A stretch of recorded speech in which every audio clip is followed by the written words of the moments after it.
So hi everybody. So I had the pleasure of coming to Israel this fall and working with some amazing actors, and I have to say, it was part of a 6-week tour that I did. And thank God I went when I did, because you can't go anywhere now. But I taught in Spain and Italy and Turkey, Belgium, and Israel. And I didn't know what to expect from going to Israel. And I have to say, I fell in love. The people, you guys are amazing people, your energy. It's beautiful there, and I left with such wonderful memories, and I hope to come back soon, whenever that is. But yeah, so I've been in casting since 2003. My career before that was actually a professional opera singer. So I sang all around the United States for about 10 years professionally. And then I took a break from it. I was working a lot, and it never quite called me back. So I was just sort of working in New York and feeling like I wanted to do something artistic, but I didn't necessarily want to do opera again. And so a friend suggested that I might be good at casting. And so, like most of us, we start with an internship. So I went in with an internship at Judy Henderson Casting, and 2 weeks later, she hired me as her associate. So it moved very quickly for me. It's not a typical way to get into the industry, but I had a feeling that there was a reason why this was happening and that I should just take advantage of it. So I have been working with Judy since then. As I'm sure most of you know, we worked and cast the series Homeland, which just wrapped up, I guess, last Sunday night. Yes. What is today? It's Wednesday, right? So not this past Sunday, I think the Sunday before. So that was really, really gratifying for me for the last 10 years. And then of course, coronavirus. So now a lot of us are working from home, teaching from home, which I'm grateful that I have the ability to do that online. And so that's really what's been keeping most of us busy at this time. Yeah. Did you have a question, Revi? Just tell us a little bit about the audition scenes. What are you looking for? How an actor can get through it? Also talk about maybe selfie, how do you call it? Self-tape? Self-tape? Yes. Self-tape, yeah, the self-tape. Yeah, well, obviously everything is on a big pause right now. I was working on an Italian film trying to set an American actor for it, and obviously we're all on hold with that. You know, there's some auditions happening. There's companies that are taking this time to have people do self-tapes just to kind of have a general sense of people out there that they don't know. And I've helped coach some people for their scenes, but I understand one company who requested that is going through about 60,000 tapes. That seems very overwhelming to me. But I still encourage people to self-tape if they're asked to, because at least they'll have them on a file somewhere when we reopen, so they'll have their work already. But in terms of casting right now, there are some people that are casting with the hope of shooting this summer. I personally think that's a little ambitious, but there's no harm in getting that process out of the way right before you shoot. Some of the big corporations like ABC, television corporations, they are thinking there might be some sort of resume in the fall, in September. But here again, these are just hopeful estimates. Nobody really knows. It's a little confusing here in the States because there's a lot of mixed messaging going on. As I'm sure you guys have followed, you know, our president is ready to open up the country, but we're still seeing very, very high rates. The rate of the coronavirus has leveled off a little bit in New York because we got hit the hardest, but there's some states that took a long time to really adhere to self-distancing and such, and so they're seeing their rates rise right now. So it's a very precarious time here, but here again, I mean, I think we're all just trying to do a little bit of work toward our art every day, whether that's just coaching a scene or getting in a class, just to keep us, keep our muscles moving so that when we do resume, it won't be like we haven't been to the gym in 6 months and we have to, get off on the ground running. Yeah. So Tell that's us, but what we're seeing here. But I think what we would like really to hear is what is actually the process of casting directors, of audition. What does the actor need to do for an audition? What, maybe afterwards talk a little bit about show reels, what to do, and the scene here and in the state. How do we cope? Because we all are, they are all actors here, and I'm sure that all of them, that's why they're coming to hear you. They have these ambitious desires, and hopefully look at them very well, because maybe 1 or 2 or 3 of them will be, our Gal Gadot. Well, prior to all this happening, I mean, a lot of self-taping is happening. I think we've seen that more in the last couple years.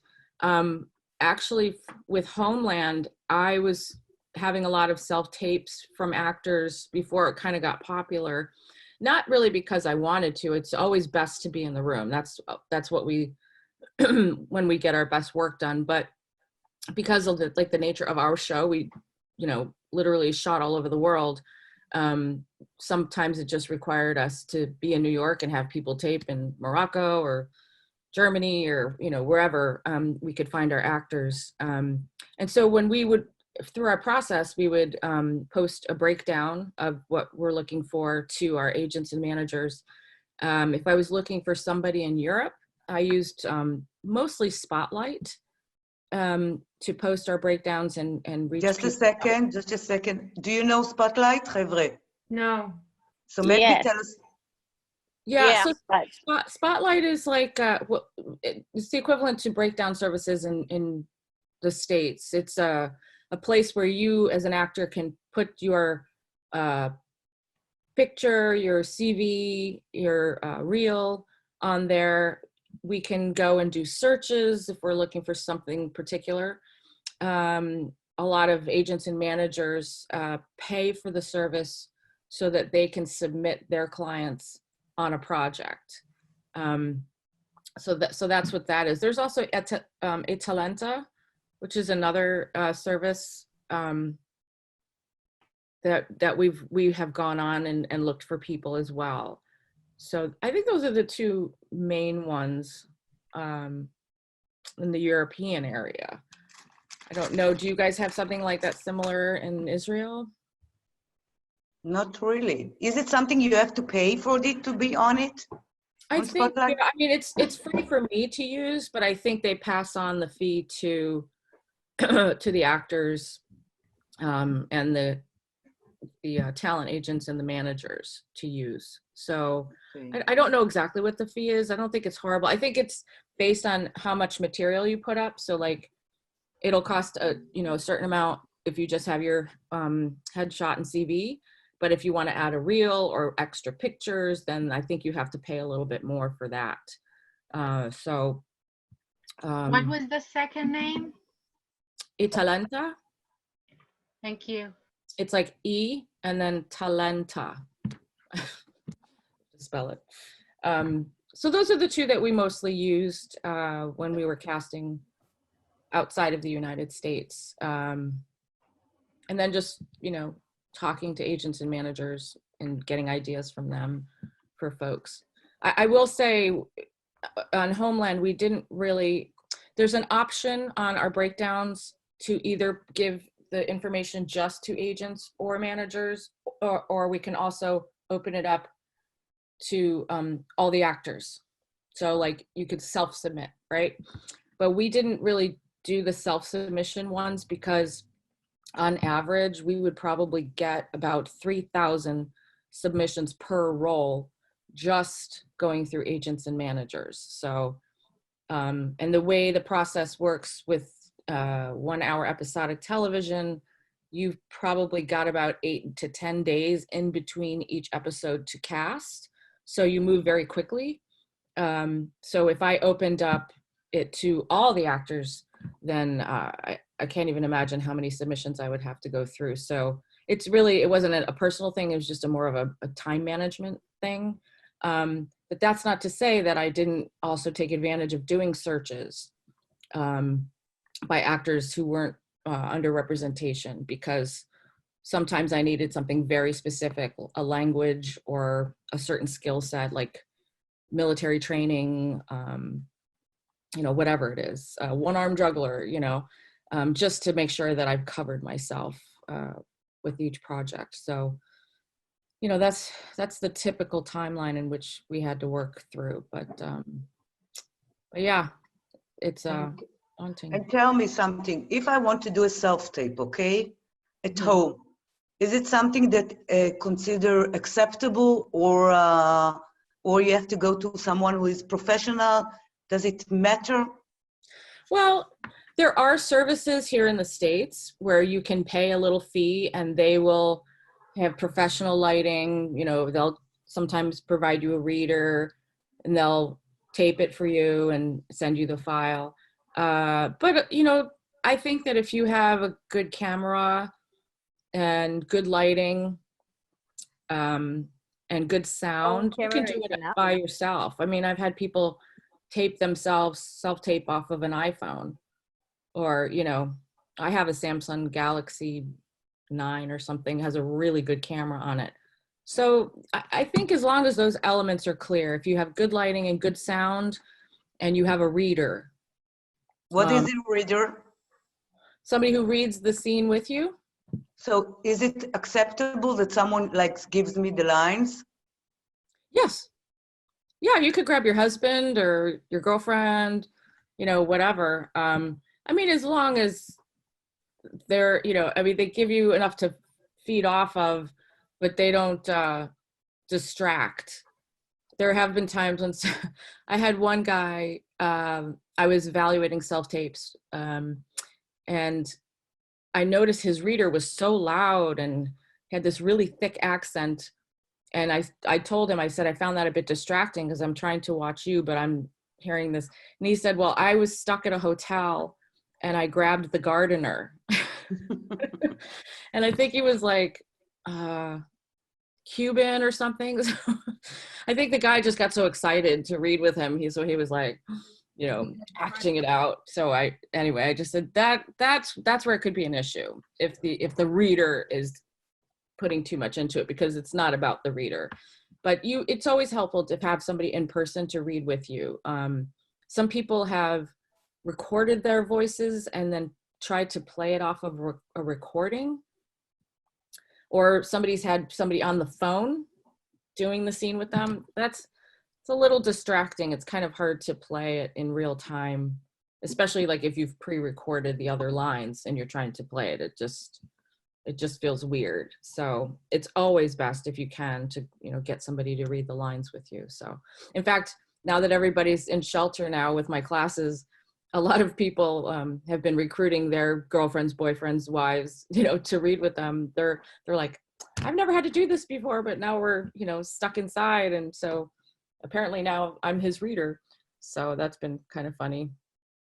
Yeah. And there is a question here that Batel asking, does it if you have an agent in Israel, does it conflict with agent in the States, for instance? No. A conflict? Yeah. No, not at all. Not at if all. I want to have an agent in the state, do I need a local agent, or what do I have to do? Well, here's what I would say about representation in the United States. If you are not prepared to work, if you don't have an O1 visa, passport, anything like that. What is it? Just tell us what it is. Well, a passport to travel. Yeah. Right. A lot of agents in the United States will probably be submitting mostly on things that shoot in the United States.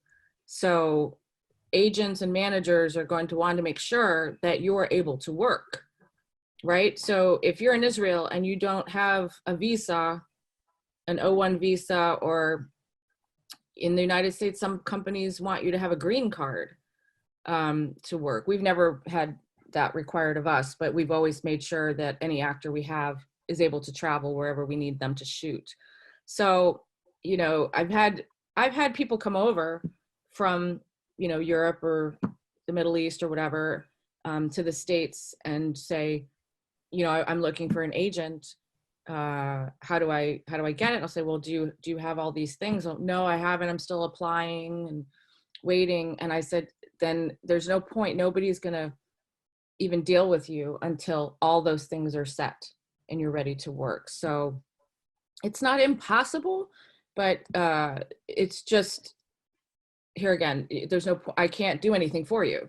I can't submit you on projects when you're not available to work.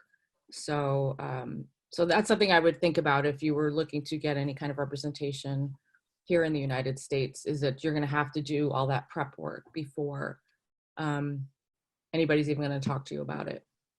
So it's not enough to be a talented man or woman. You have to have all the documents, right? It's, well, I mean, yeah, you have to be prepared to be able to travel and work, you know. When we shot in Morocco, one of the problems we ran into was everybody had to get a visa to travel to Morocco, no matter where they were from. And Morocco is only a one entry visa. So once you enter the country and leave, you have to reapply for a visa. And all those applications take anywhere from 4 to 6 weeks. And there's no guarantee they'll grant you one. So like we had a situation, we had an actor that was a recurring role this season, and we couldn't take the risk of him leaving Morocco and then coming back for the next episode that he had to shoot. So we literally kept him there. We housed him and his family, and he had to stay. So that cost a little bit more money than we anticipated. But yeah, I think in general, if you want to open up that world a little bit more for yourselves, then you want to make sure you have all the documentation and paperwork ready to go anywhere. Now, if you're, you know, getting hired as an Israeli actor to work on a show that shoots in the United States and you are a series regular, there are certain production companies that will sponsor you and that can make that happen. They probably won't do it for any smaller roles just because it costs time and money. So there are exceptions to it for sure. But just to keep that in mind, you probably want to just go ahead and get your part of that work done, just to be ready to go. But in Homeland, for instance, I know that there was an Israeli actress there, right? Yeah, but she had the paperwork to travel and come back. So she went to the States and came back to here, Israel? Well, she didn't shoot in the States. She shot in Morocco. Oh, I see. And this so season you contact her agent or? Huh? Sorry, we didn't hear you again. Oh, she came back from season 4. She was a character that was in season 4, and we brought her back. But yeah, she was based in Israel and then went. Then we could fly her to Morocco. So she had all of her, you know, her passport and everything up to date. And then, like I said, our production got everybody their visas, and then they were able to travel them back and forth. Okay. What I suggest, I have some more questions, but if you do have a question, just raise your hand so I'll be able to give you, Yael. Yeah, Yael, go ahead, wait. You can, yeah, go. Oh, she's on mute. Sorry, yeah. Hi, Kimberly.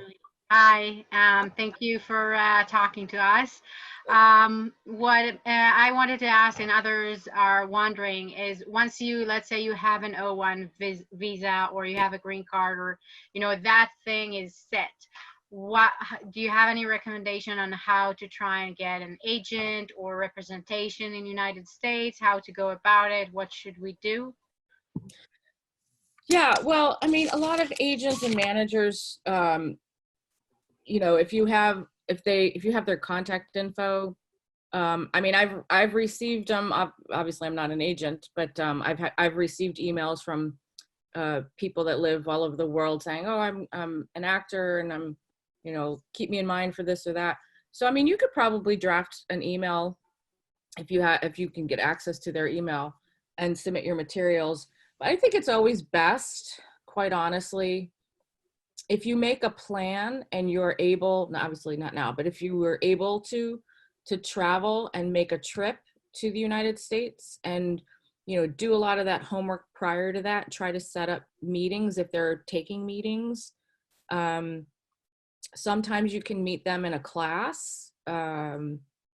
Mostly casting directors teach classes, but some agents will conduct a class to meet new talent. So there's that way. I mean, it's hard. I'm saying you can email and stuff. I don't know how much they are paying attention to that kind of thing. You know, a lot of times, I found, at least in the UK, there were some actors that had US representation and UK representation. And so they kind of worked in tandem with each other, which kind of spread the net, obviously, further for those actors. How that happens, I can't be specific because I'm not sure. I have a feeling they've probably made those connections. And so if the UK agent has a client they feel very strongly about, they might talk with somebody in the United States, you know, do you want to sort of share this client? So it can happen. It's not, it's a little rarer in that regard. Like I said, I think you have to be at a certain status level for them to do that. But I've had to work with people that had both representations. Even people in the United States, some people have like New York representation, Southeast, Southwest representation. And that's more of a strategy for actors who are maybe still building their resumes and they want to spread the net wider, because in the United States, a lot of us deal with each other coastally, meaning New York, LA. So we kind of jump from one market to the other, but there's like a whole swath of, you know, talented actors that live in the Southeast or Southwest parts of the United States. And there are small agencies there that represent them locally. So if you're say you're building your co-star, it's helpful if you have agents that cover really the whole United States, so that you're getting submissions from all over. So we're not missing sort of the belly of America in that regard. And it's hard. I mean, I've gotten to know some of them because I've traveled there to, you know, meet them and work with their talent. But, it's a little disjointed because there's still a lot of people in the industry that think East Coast, West Coast, LA, New York. And so they don't know about all the other talent that's kind of spread out all over. And I think part of that is just, I think that those agents in the Southeast and Southwest have to make an effort to get their clients on the radars of us. Because a lot of people have, like, I had a friend of mine, she was an agent in Florida, and she said, you know, I submit on all the big projects, you know, from New York or LA. She's like, and nobody ever opens my submission. Nobody ever, you know, asks my clients to tape. And I said, because they don't know who you are. All they see is Florida. They're used to doing LA, New York, LA, New York. So I said, you'd have to make an effort, maybe take a trip with your clients to New York and get some meetings and stuff, or get them on our radar. That's how I've met people. So it's a lot of different ways of going about it, but that's, I don't even know if I'm making sense or if I'm rambling at this point. So No, you're making sense. Thank you. it's just, yeah, it's hard. I mean, I taught in Turkey too, and Turkey is very isolated. And a lot of them are like, we don't get any work outside of Turkey. And I'm like, I don't know what to tell you, like, it's, all the markets are different, but I think what's wonderful also is that there's so many shows now that are shooting all over the world, that are covering world topics. Like, it's not, just America or just Israel or wherever. And so it has stretched us and forced us to go outside of our normal circles to find our talent. And that was, as I recall, excuse me, just you told us on the last time you were here that there are special agents that are for the foreigners, right? well, I mean, there are certain, I learned that when I first started casting Homeland and we had to reach out to the other markets. I mean, I was like a fish out of water because I didn't know any of them. But over time, you start to meet, get to know the agents and the managers there, and then you kind of know who to go to for certain actors, God, I'm blanking on her name, but we used to go through a woman in Israel and she passed away. I forgot her name. Kafri, Perry Kafri. Yeah. Like, so we used Perry a lot, when we were looking for people. So I don't know, I'm trying to remember. Was it intentionally or was it just, because you heard her name? I'm trying to remember. It has been a while. Because people come to us differently. I mean, we've had, sometimes we might ask somebody that we know, like, do you know anybody in Israel? Or, who's a good contact for, we cast a lot of Afghani actors this season, and there's really no casting directors in Afghanistan. I mean, it's not a big market. So Howard Gordon, who was one of the co-creators of Homeland, and he had shot a show called Tyrant, and somehow he got connected with this woman who we ended up using as our point person in Kabul, and she helped arrange auditions for Afghani actors for us. So I mean, we just sourced out in different ways, and like I said, through recommendations, maybe, like there's a manager that has a lot of international clients, and we would say, hey, do you know anybody here we can connect with? Or so sometimes it's like a word of mouth thing, and just asking people if they worked with somebody before. Rose Wicksteed, who is a casting director in the UK, we worked in tandem with her on this last season of Homeland. She was able to help us cover Europe and whatnot. And, she had contacts that we didn't even know about, so you just kind of build up on all this stuff depending on what your needs are. Okay. Niva, you wanted to ask something? Wait. Yes, thank you. Oh, you're muted again. Wait, sorry. Yeah. And now? No, you're okay. Okay, perfect. So just wanted to say thank you so much for doing it. Of course. It's really, really interesting. So I'm represented with some... לא שומעים אותך רגע, לא שומעים אותך ניבה. ננסי שוב. I think she's... Oh. שומעת? ניבה? Okay, how about Oh goodness. Okay. ניבה? One moment. Ken? Wonderful until it doesn't עכשיו work. שומעים אותך. Now we are hearing you. Oh, Okay. I'm really sorry. No worries. It's we're talking in different countries. I get it. Thank you. So I wanted to ask you, what was your favorite casting project and why?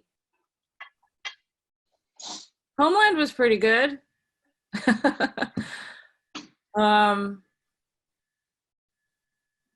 like them all for different reasons. Well, so I was a singer for a long time, and it's rare that I get to cast musicals, but there, years ago, I think 2006, we did a revival of the musical The Boyfriend, and Julie Andrews was directing it. So I was like that little girl inside being like, oh, I get to work with Mary Poppins. And she was lovely. And actually a funny story, she was showing us pictures of her grandchildren, and her first husband, they have divorced, but they were on friendly terms, and he was set designing for the production. So they were, cool with each other. And they started bragging about who had more pictures than the other. And at one point, Julie said something like, "Oh, fuck off." And it threw me, because I was like, that's Mary Poppins swearing. That was fun. I mean, that was just a fun project to work on. But honestly, I think I grew and stretched so much working on Homeland because of the uniqueness of our project, because we were shooting all over the world, and I had to find the actors wherever I could, and I was very privileged because it was so well received of a show, and so I could really get creme de la creme of an actor to read and audition. In fact, I would say up until this season, we almost never offered a role. Everybody had to read. The writers needed to hear their words. So I had some, maybe what you'd consider famous people read for me. So that was a little daunting. But it's, thrilling. Like I remember when Costa Ronan came in to read for us, who played Yevgeny on our show. He had come right from the set of The Americans. And so I had to stay late after work and wait for him. And he walked in, and he's very tall. He's, I think, like 6'3", 6'4". And I was just like, whoa, what a presence. And I remember when he read his scene, I was just, it's so seldom that I get like this, but I was trying to hide my face because I didn't want him to notice, like, I was like, my mouth was agape. I was just so like, and after he finished, all I could say to him was, "You are such a thoughtful actor." That was just the only word I could come out with. And he was just so nice and so gracious. And I was just like, there's nobody else for this role. You just know it, And he was such a delight to have on the show. And he's so humble, and, just love working with those kinds of people, just so talented. And so I've just gotten to meet some amazing actors that I probably wouldn't have met, or gotten to know. So I think Homeland's going to be the project for a long time that's going to stay with me. But thanks for the question. Yeah. מעיין, את רצית לשאול? Thank you. רק רגע. Just a sec. Oh, we have two Mayans. מעיין סגל, נכון? Hi. Hi. Hi, Kimberly. How are you? I'm good. How are you? I will move from the washing machine. Hi, my name is Mayan, and I wanted to ask, since I guess all of us are here are actors, that's looking forward for you to give them hope, basically, to be casted in a production, in a highlight production. I've been living in London for 2.5 years, and I have an agent there, and I have a European citizenship, and basically what I've learned that since I'm not a native, basically I'm always a foreigner. So the first thing I wanted to ask is basically if I'm trying to apply, or my agent or whatever is applying me for a breakdown, I will be cast as the foreigner, wouldn't I? Well, can you be more specific when you say foreigner? Not American, Israeli, not British. Not Brit. Well, because you don't have a British accent.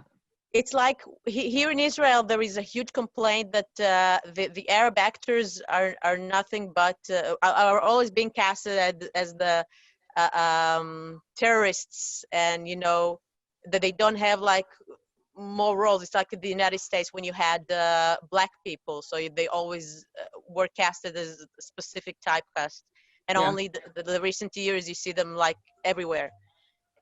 So basically, my question is, A, statistically, how can I get to you? How can I get you to know me? And B, will I be casted just as a foreigner, or will I be a part of the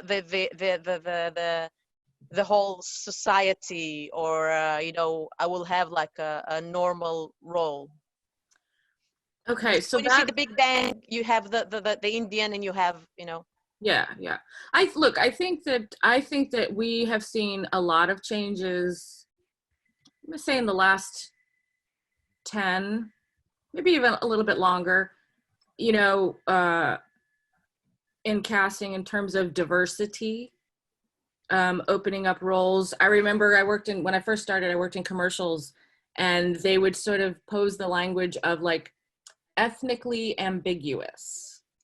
That was the word that they used. So they meant sort of non-white, okay?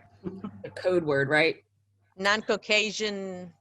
Yeah, they'll be like, we want ethnically diverse or ethnically ambiguous. That was another term. And then it became like the diversity thing has been a long time coming. And I think we're seeing it happen. And but there's so many factors involved because, where's the project set? Like, wouldn't you be upset if a character that I was casting was supposed to be Israeli and I used an American? Yes, obviously, and I would be very upset if you wouldn't call me for an audition. Of course, I get that. But, look, when people say like, I really want to work on American television, will my accent get in the way? It depends on the project, right? So a lot of foreigners, I think, have to work out an accent, like Rupert Friend on our show, Damian Lewis on our show, Miranda Otto. I mean, they came with British or Australian accents, but they could do an American accent so that they blended in. It's not rules I've made up, it's just the way it is, right? And then now we're into this sort of authenticity part of it, right? Where if maybe I needed somebody to speak Hebrew on the show. Now, some people can speak Hebrew, but that doesn't mean their native, language is Hebrew, or they have a little bit of an accent in Hebrew, right? Which you guys would know. Well, you took an Israeli actor for a Russian scientist. That was, I mean, the one of the films that I cannot remember. There was an Israeli actor for a Russian scientist. I did? Professor. No, I'm telling you, the Americans. No, not you. Oh, okay. Yeah, I was like, I don't think so. Well, so my point is, like, when we were doing this season and we needed people that spoke Pashto, well, first of all, I didn't even know Pashto, okay? It's the tribal language of the Taliban. There are Afghani actors that can speak Pashto and Dari, but you can tell if they're not from the region. So we had to have somebody that also could be that filter for us and say, yes, he speaks fluent Pashto, but with a Persian accent, right? Now, maybe 20 years ago, we would have said, oh, fine, he can speak it, let him do it. But because everything is shown internationally now, if somebody from Afghanistan was watching the show and they're like, no, he doesn't have the right accent, I mean, I learned German, Italian, and French, okay? But if I speak it, you're gonna know as a native that I'm not from there. So, now we're dealing with those aspects now of that authenticity and whatnot. And then, we went through a time, I think, with even people's names. If your name was, I don't know, Angelica Riboletto or something, right? Sounds very Italian. And a lot of people would say, oh yeah, they're Italian. Like, we need a more like neutral name, like Mary Jones, I guess, right? Now, you can't even base anything on that anymore, right? Because that Angelica girl can come in front of me and she's as American as they come. Just her parents named her this Italian-esque name. You were talking, somebody was talking earlier about, you know, Arabs being cast as like terrorists and stuff. I had a friend of mine who's Turkish, knew him in New York, and every time he went out for roles, it was the cab driver or the terrorist or those kinds of things. And he was getting a little frustrated about it. And he went out to LA, he got an agent, and actually got submitted on Homeland for something. And I looked at his first name and I was like, his name was Troy, but I know him as Turhan. So I emailed him and I was like, hey, Troy, what's up with the name? And he said, you know, it was my agent's decision that I should get a sort of a vanilla-esque name for my first name. And he said, ironically, because we made that change, now I'm going out for other roles, not just terrorists, not just, so there's still a mindset of people that get led by the name of somebody. But I think in our world today, there's so much diversity. There's so, you know what I mean? Like, you can't let that be the relying factor on whether or not somebody can do a role. There's a lot to it. So when you're saying like, am I going to be cast as the foreigner? I would say unless you could get an accent that could open up those roles for you, like an American role, then yeah, it's probably going to be a little bit of a frustration because you have a name that leans you one way and then your accent on top of it. You know what I'm saying? Mm. But you know, that has nothing to do with your talent. I just think that there's people in the industry that they need to feel that authenticity. They need to know that you can break out of your accents. And the thing is, like, with, you know, I know there's different levels of like how strong your accents are in Israel. But like, I think it's probably not too far of a distance to work that out in your accent as, say, somebody from Barcelona. You know, Barcelona, everybody talks right here, and right? So they have to rework their entire mouth to get even somewhat close to a clean American accent. Germans are the same ways. You know, people in Northern Europe don't have as far of a distance to go. And I think because you guys, a lot of you are bilingual, you know, that you speak both languages, I just don't think the journey would be as difficult as somebody else coming from another part of the world. But I don't know if that helped you or not in answering your question. So in order to widen the casting options, I basically have to work on my accent and my name. Well, not so much your name. I'm saying that you've got, the name says one thing to some people and then you have the accent with it. So they're going to go, oh yeah, she's an Israeli actor, so we're going to keep her in the Israeli world. Do you know what I mean? Mm. But if you came in and spoke perfect American, they'd be like, oh, cool. Okay. We'll go on. Thank you. Chen. Okay. What's happening? שומע? Okay, I'm unmuted. Hey, Kimberly, how are you? What, I gotta find you. Wait. Here, Chen. He's Oh, are you on another page maybe? Hold on. Okay. Hold on. Blue short. I'm not sure. תרים את היד, אז יתראה. You see him? Hold on, because I have two pages here. Oh, is it Chen? Chen, yeah. Okay, gotcha. It's the... I didn't know we went to 2 pages. I'm so sorry, guys.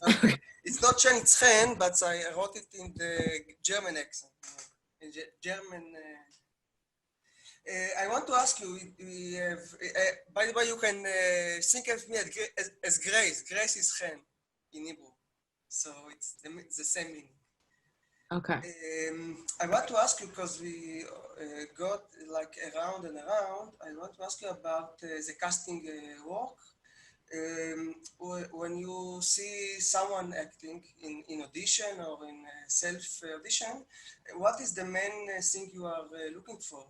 Except, of course, the character performance. Well, I think from the moment somebody, if you come in for me, the moment you walk in, your audition starts. Uh-huh. So, you know, what kind of person are you? What's your energy?